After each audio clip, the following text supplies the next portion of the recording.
Hello everyone, good morning and welcome back to my channel daily blogger India. আবারও একটা নতুন ব্লগে তোমাদের সবাইকে অনেক অনেক ভালোবাসা ও স্বাগত জানাচ্ছি। আশা করছি তোমরা সবাই খুব ভালো আছো, আমিও তোমাদের ভালোবাসায় ভালোই আছি। তবে গলাটা এখনও ব্যথা আছে আর গলাটা এখনও ভেঙে রয়েছে, তোমরা হয়তো আওয়াজ শুনে বুঝতেও পারছো। এই দিকটা থেকে একটু খারাপ আছি, আদারওয়াইজ ভালোই আছি। তো আশা করছি ঠিক হয়ে যাবে খুব তাড়াতাড়ি। তো তোমরা একটু আওয়াজটাকে অ্যাডজাস্ট করে নিও, কারণ আমার গলাটা একটু ক্লিয়ারলি শোনা যাচ্ছে না গলার ভয়েসটা। তো তোমরা একটু অ্যাডজাস্ট করে নিও প্লিজ। তো দেখো, সকালবেলা ঘুমের থেকে উঠে এখানে সবার প্রথমে চলে এসেছি গাছগুলোতে জল দিতে, কারণ গাছগুলো একদম শুকিয়ে গেছে গোড়া। আর কি হয় জানো তো, ব্যালকনিতে প্রচুর পরিমাণে রোদ্দুর আসে, সকালবেলা 5:30 বাজতে না বাজতেই এত পরিমাণে রোদ্দুর আসে কি বলবো তোমাদের। তো সেই কারণে গাছগুলো না খুব তাড়াতাড়ি গাছের গোড়াগুলো শুকিয়ে যায়। তো সেই কারণে সকালে ঘুমের থেকে উঠে আগে গাছগুলোতে জল দিয়ে নিচ্ছি আমি, তারপরে ফ্রেশ হয়ে নেব। আর ওদিকে মাম্মা ঘুমাচ্ছে, তো মাম্মা ঘুমের থেকে উঠতে উঠতে ওর জন্য খাবার করতে হবে। তো এদিকে এই যে পাঁপড়গুলো না এই যে নেতিয়ে গেছিলো, তেলে দিলে না ফুলছে না। তো সেই কারণে ভাবলাম যে একটু রোদ্দুরেই দিয়ে দিই। তো সেই কারণেই এখানে এই যে প্লেটের মধ্যে ঢেলে নিয়েছি পাঁপড়গুলোকে, আর এগুলোকে এখন রোদ্দুরে দিয়ে দেবো ব্যালকনিতে। আর মাম্মা পাঁপড় খেতে ভীষণ ভালোবাসে, ওকে আমি বাইরের চিপসগুলো তো দিই না সেরকম একটা, তো বাড়িতে মাঝে মধ্যে একটু পাঁপড় ভেজে দিই, তো খায়। তো এখানে দেখো, তোমরা হয়তো দেখতেই পাচ্ছ, তখন কিন্তু প্রায় 6:30 মতো বাজে। তো দেখো কি পরিমাণে রোদ্দুর।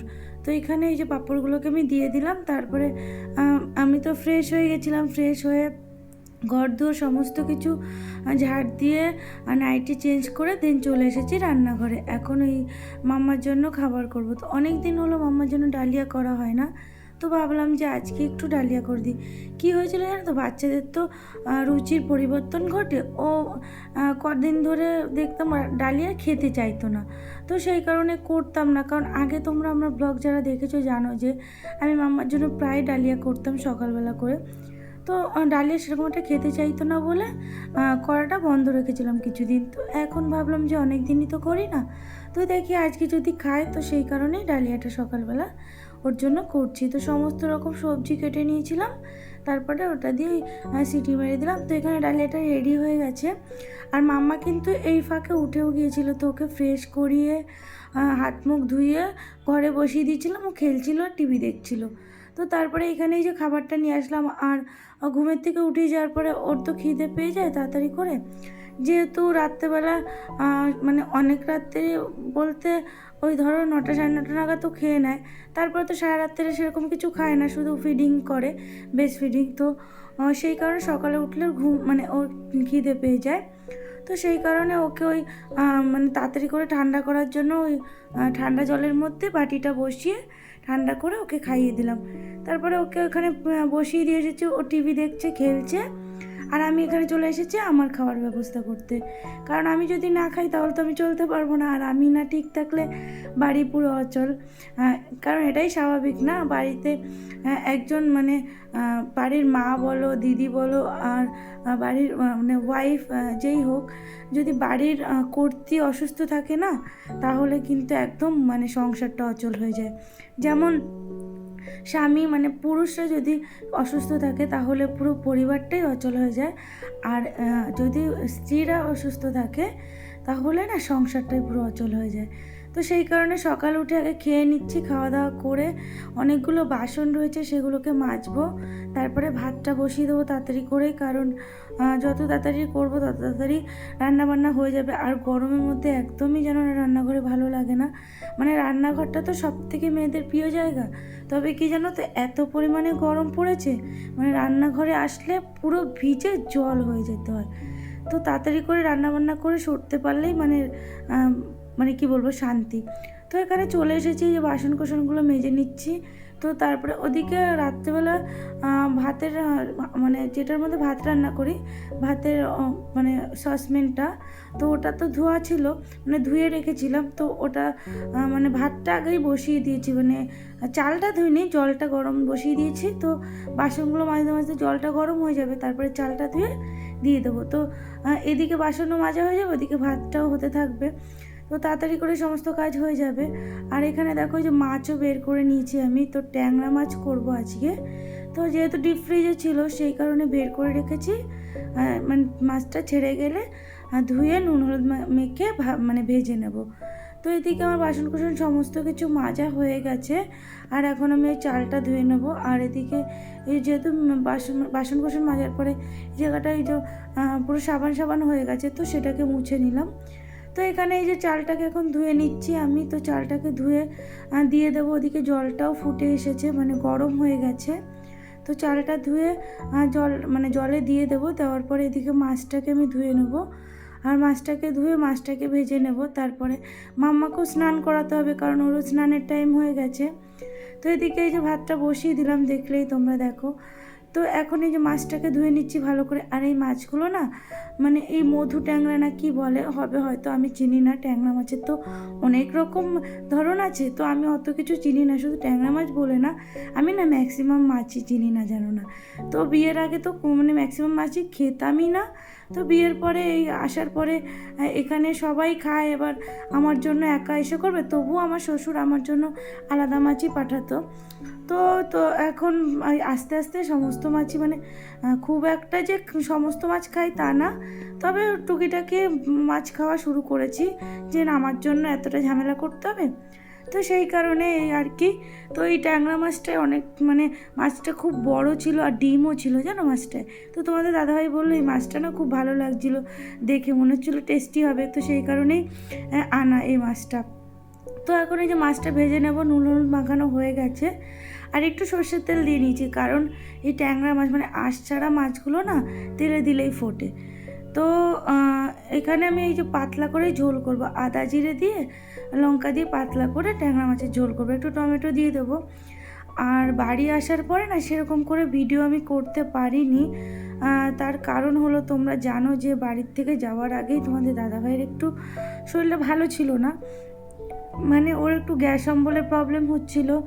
সেটা তো ওর অনেক দিন ধরেই হচ্ছে।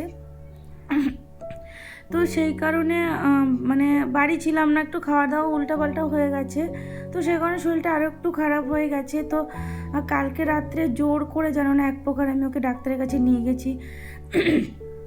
শুধু অ্যাসিডিটি হচ্ছে তার জন্য না, ইদানিং ও বলছে নাকি হাত পাগুলোতে সেরকম একটা জোর পাচ্ছে না, দুর্বল লাগছে। তো সেই কারণে ভাবলাম যে কি হলো।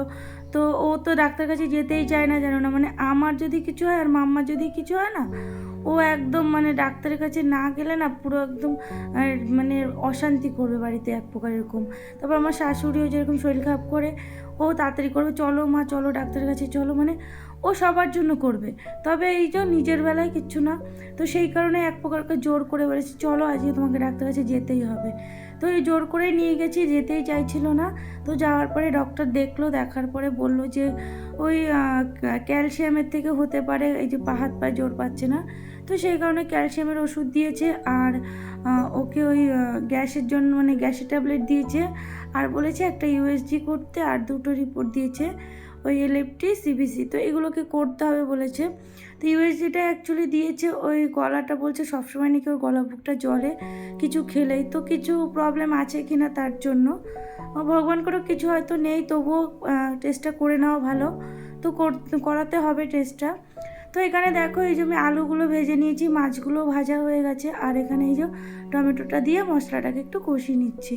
তো এখানে এই যে বেশি কিছু দিনই জিরে ফোড়ন দিয়েছি, আদা দিয়েছি, আর ওই একটুখানি টমেটো দিয়েছি, আর একটুখানি মানে লঙ্কার গুঁড়ো বলতে ওটা কাশ্মীরি লঙ্কার গুঁড়ো ছিল, একটু কালারের জন্য সামান্য একটু দিয়েছি, কারণ ওর শরীরটা ভালো না, সেই কারণে এগুলো দেওয়া যাবে না বেশি ঝাল টাল। আর এমনিতেও আমরা ঝাল খাই না, সত্যি কথা বলতে আমরা না খুব একটা রিস্ক খাই না, কিন্তু একদম পাতলা ঝোল খাই সমস্ত সময়, মানে একদম সিম্পল রান্নাবান্না আমাদের হয়।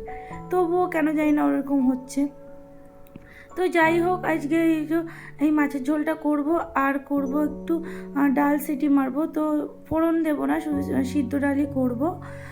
আর ডিম রয়েছে, মাছের ডিম। তো মাছের ডিমটা 2-3 দিন ধরে রয়েছে, তো ভাবলাম আজকে ডিমটা দিয়ে একটু বড়া করে ফেলি। তো সেই কারণে ওটাকে আবার ওই মানে মেখে রেখেছি বেসন দিয়ে, পেঁয়াজ টিয়াজ দিয়ে মেখে রেখেছি, তো ওটাকে বড়া করে নেবো। তো এখানে দেখো এই যে মাছের ঝোলটা আমার হয়ে গেছে। আর হয়ে যাওয়ার পরে এখানে এখন এই মাম্মাকে আমার খাওয়াতে হবে, কারণ এর ফাঁকে কিন্তু মাম্মাকে আমি স্নান করিয়ে এনেছি। তো এখন মাম্মাকে খাওয়াবো আমি। আর মানে রোবটের মতো চলছি, দেখো আমিও চলছি সঙ্গে, সময়টাও যেন রোবটের মতো দৌড়াচ্ছে। মানে কি বলবো, মানে রকেটের মতো, সরি রোবট তো বলছি না, রোবট হলো আমি হয়ে গেছি, আর সময় চলছে রকেটের মতো। তো এখানে এই যে আমি এখন মাম্মাকে আগে খাইয়ে নেবো, তার আগে এখানে ডালটাকে বসিয়ে দিয়ে গেলাম, সিটি পড়ে যাবে তো ডালটা সিদ্ধও হয়ে যাবে।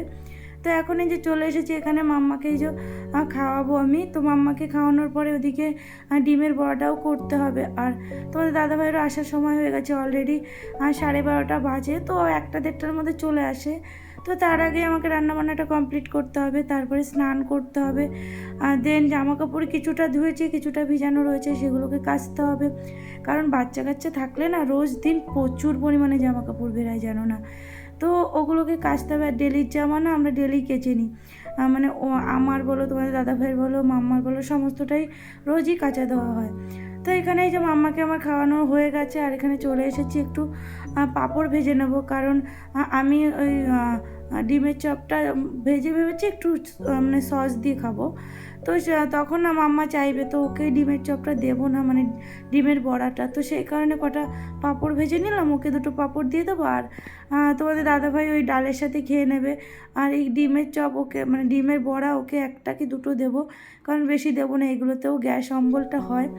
তো ও পাঁপড়টাও সেরকম একটা গ্যাস হয়, তবুও ওই 1-2টো যা খাবে খাবে, বেশি ওকে দেবো না, কারণ দিতে চাই না, জানো না, ও আবার এই সমস্ত একটু বেশি ভালোবাসে খেতে। তো সেই কারণে তো মাম্মার জন্যই মেনলি পাঁপড় করেছি, অল্প কটাই ভেজেছি। তো সেখান থেকে 2-4টে তোমাদের দাদাভাই খাবে, যদি খাবে। আর এখানে এই যে বড়াগুলো করে নিয়েছি, তো এগুলো হয়ে গেলে আমি একটু সস দিয়ে খেয়ে নেবো। তো দেখো কি টপা হয়েছে না, এগুলো মানে বেসন ছাড়াও ভাজা যায়, তো বেসনটা দেওয়াতে না একদম ফুলে ফুলে উঠেছে, ভীষণ টেস্টি লাগছিলো খেতে। তো এখানে এই যে কটা দেখো পাঁপড় ভেজেছি, দেখতেই পাচ্ছ অল্প কটা। তো এখানে এই যে আমি একটু খাচ্ছি ডিমের বড়াটা, আর মাম্মাকে এখানে এই যে পাঁপড়টা দিয়ে দিয়েছি, ও পাঁপড়টা খাচ্ছে। তো মাম্মাকে তারপরে দেবো ঘুম পাড়িয়ে। তো চলো তোমরা ভিডিওটা দেখতে থাকো। তো এখন যাচ্ছি আমি নিচের দিকে, যেহেতু ড্রেন পরিষ্কার করতে এসেছি, ওরা কাজ করছে, তো যেয়ে দেখি কত দূর হলো। আর তোমাদের দাদাভাই তো খাওয়া দাওয়া করে নিয়েছে, আর মামাকেও খাইয়ে ঘুম পাড়িয়ে দিয়েছি। তো তোমার দাদাভাই শুয়ে পড়েছে। তো আমি এখন যাই দেখি, তারপরে কত দূর কী হলো।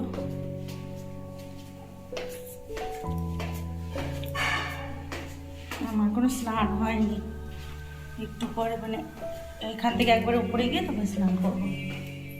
তো এখানে এই যে এদিকটা ড্রেনগুলো পরিষ্কার করা হয়ে গেছে, আর সামনের দিকে একটুখানি বাকি রয়েছে, ওটুকুনি করলে হয়ে যাবে, মানে প্রায় হয়ে গেছে, জাস্ট একটুখানি এই সামনের দিকটা, মানে এই ড্রেনের মুখটা সামনের দিকে, এদিকে একটুখানি বাকি রয়েছে। তো এইগুলো মানে করা হয়ে গেলে ওদেরকে আমি ওই টাকাটা দিয়ে দিলাম, তারপরে উপরে এসে স্নান দান করে পুজো দিয়ে নিয়েছি। আর এখন দেখো আমি খেয়ে নিচ্ছি এখানে। তো খাওয়া দাওয়া করে আমি একটু শোবো, যদি মাম্মা তো এখনও ঘুমাচ্ছে, যদি না ওঠে তাহলে আমি একটু ঘুমিয়ে নেবো, তারপরে উঠে আবার অনেক কাজ রয়েছে। তো গুড ইভিনিং এভরিওয়ান। তো ইভিনিংয়ে অ্যাকচুয়ালি না, রাত্রেই তোমাদের সাথে একবারে দেখা হচ্ছে। তো এখানে দেখো ওই যে আমি একটু আলু আর গাজর ভেজে নিচ্ছি। তোমাদের দাদাভাই বললো যে আমি আর তরকারি দিয়ে খাবো না, আমার জন্য একটু আলু গাজর ভেজে দাও, তো সেটাই ওকে করে দিলাম। আর এখানে দেখো যে তরকারিও রয়েছে, ভাত রয়েছে, তারপরে দুধ রয়েছে। দুধ তো খাবো না, মানে মাম্মাকে যদি দুধ দিয়ে খাইয়ে দিতে পারি। তো চলো ভিডিওটা আজকের মতো এখানেই শেষ করলাম। সবাই সুস্থ থেকো, ভালো থেকো, আর আমার ভিডিও দেখতে থেকো। তো চলো আজকের মতো গুড নাইট।